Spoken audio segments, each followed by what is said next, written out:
Today's video will be broken down into a few parts to explain why Kanoh Agito is overpowered and overall the legend of the 5th Fang with Metsudo.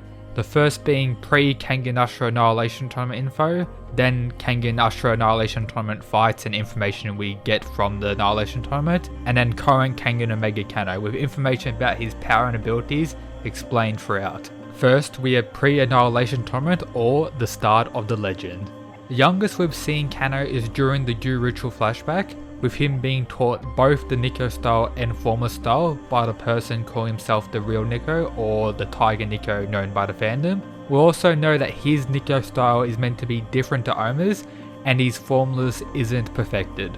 After being the sole survivor of his own Gyu Ritual, he was saved by Metsudo and later trained to be a bodyguard. Before becoming the 5th Fang Metsudo, he defeated Takayama, one of the current personal bodyguards, multiple times. He became the 5th Fang and created his own legend from there, with him being described as the strongest fighter in the history of the Kengan matches. This was on chapter 17 prior to the start of the Annihilation Tournament. He was able to get over 150 Kengan wins prior to the start of Ashura, defeating the likes of Wakatsuki 8 years prior to the Annihilation Tournament, with me assuming it was low diff based on how we see no real damage on Kanoh Agito, and that Wakatsuki pretty much got destroyed as Kanoh pretty much attacked his ankle and pretty much destroyed it, which became a lifelong injury for Wakatsuki. He also defeated Tokino, or Novel Dude that I call him, right before the Annihilation Tournament. I'd assume this was his hardest fight prior to Ashura, with it stating he drove Agito to the brink. Now I'll cover the Annihilation Tournament. Be a mad lad by subscribing and joining the superior side, helping me reach my 2021 goal of 100k subscribers. I also have a Patreon for people who want various benefits while supporting the channel directly, alongside the Discord server and my Twitter. That's all linked in the description. Now enjoy the video. Let's start with his height and weight, with him standing at 201 centimeters tall and weighing in at 128 kilograms, making him one of the tallest characters in the series, with him actually being very close to Joyce's height, even though it doesn't seem that way due to how monstrous Joyce is drawn, but Kanoh is actually very close to his height. I'll cover now his first fight of the tournament against Okubo, with Okubo being described as the strongest in public martial arts and Kanoh the strongest in the underground martial arts. I'll cover quickly how strong Okubo can be described as.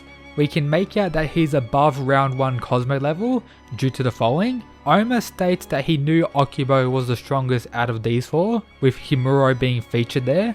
We have a Q&A answer from the author, Sandovich. The question was, how strong is Himuro and Ashura?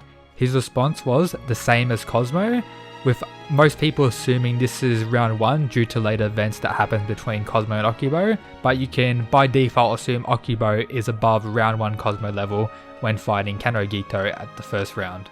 During the Kanoh Agito and Okubo fight, Okubo was able to land 11 punches on Kanoh, 2 slams, 1 knee to the face and 1 kick to the head. After landing all of this, he pushed Kanoh to enter his formless state and actually evolve, and then Okubo got destroyed. I think this is a good point in the video to explain what Kanoh's evolution is, as he will continue to use this throughout the story. Metsudo describes it as the following. The Fang's special ability is evolution. Evolution means adaptation, and this turns into strategy.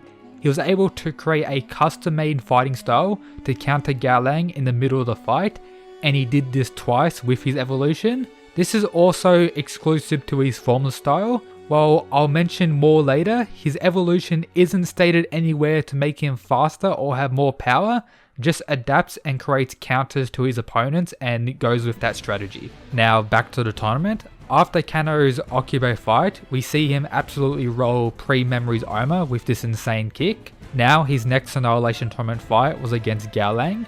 Kanoh tried to beat Gaolang at his own game and pretty much got destroyed for most of the fight. As once Kanoh tried beating Gaolang at boxing, Gaolang pretty much sealed off everything but boxing, so Kanoh was stuck fighting Gaolang, who was a much superior striker, causing Kanoh to evolve 2 times to finally defeat Gaolang. During the fight, Gaolang landed around 70 blows on Kanoh. Some were direct, others weren't, but still I counted around 70, which is insane. Remember the attacks landed on Kanoh from Okubo and Gaolang for later in the video. We also learned during the Gaolang fight that Kanoh uses the Nico style Indestructible, which can be used to explain why Kanoh Agito is able to tank so many attacks, and can be also assumed he uses this throughout all his fights. Kanoh also stated that Gaolang was the most powerful person he has faced before in round 2 of the Annihilation Tournament. Now on to the next round. Prior to Kanoh's Hatsumi fight, he had a match with the previous Fang Omori to hold onto his position as the representative of Metsudo during the tournament. He won that match, but my view is that it was more Omori training Kanoh, getting him ready to fight Hatsumi and defeat him, rather than Omori going for the win, with it allowing Kanoh to evolve again and understand the issues with the formless style, that being the delay from the wide range of techniques he can choose from, resulting in him creating his new martial art fighting style with the use of pre-initiative or counter-initiative as it was described as by Irio at some point. All this allowed Kanoh to absolutely dominate Hatsumi in their fight and actually evolve again, but also remember what I said before about all the blows Kanoh received from Okubo and Gaolang, and possibly Omori as well. Hatsumi states at the start of the fight, his damage from the second round is all healed up as far as I can see. Come on, world boxing champion, you could have at least injured him for me. So there's only one thing that this means, Kanoh Agito is an absolute monster. We also had Kanoh taking out people during the invasion, but I don't think he took really any damage or didn't take any damage during this. Now we have his final fight in Ashura against Kuroki, the Almighty Beard. This fight demonstrated his high level of pre-initiative and ability to adapt to his opponent more. Kuroki was able to win this fight by focusing on the lag that occurred when Kanoh would switch from martial art style to his formless and back between them. Kanoh also evolved many times during this fight, causing Kuroki to consider him an equal. We also later learned that Kuroki was invited to the tournament by Metsudo himself to ensure Kanoh Agito loses. Now we have the time skip and his fight in Kengan Omega against Tian. I'll remind everyone what his two fighting styles do quickly. His formless is a style with unconventional and unpredictable movements with the flexibility to adapt to any strategy, with his formless not be considered perfect, but he was still able to stalemate Tian, who has perfect formless, for 5 minutes before being at a disadvantage, which is still absolutely insane. Then we have his martial arts style, which features aggressive styles with the use of pre-initiative paired with various techniques from many martial arts schools, for example the Nico style. Over the 2 years, he integrated his personalities, the formless, known as the beast within, with his regular self, in turn getting rid of the lag when switching from formless to martial arts, the thing that Kuroki used to get the win in Kengan Ashura, causing even Kuroki to say while watching him roll Tian, "If I were to face Kanoh now, there'll be no guarantee that I would win."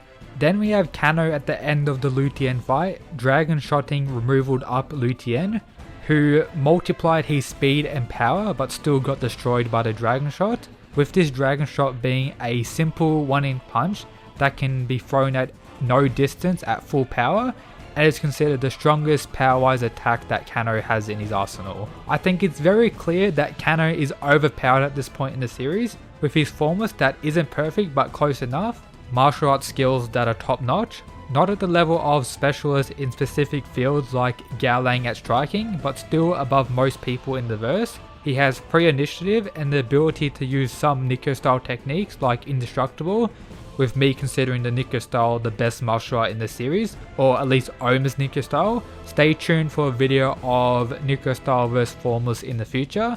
Regardless, Kanoh is absolutely stacked with the ability to really win against any opponent in the verse or any fighter we've seen so far in the story. But yep, that's today's video, why Kanoh Agito is overpowered. As always, thanks to the people who support the channel via the Patreon, absolute mad lads. If you want to join the Patreon, check out the description down below. But yep, that's it for today's video guys, peace.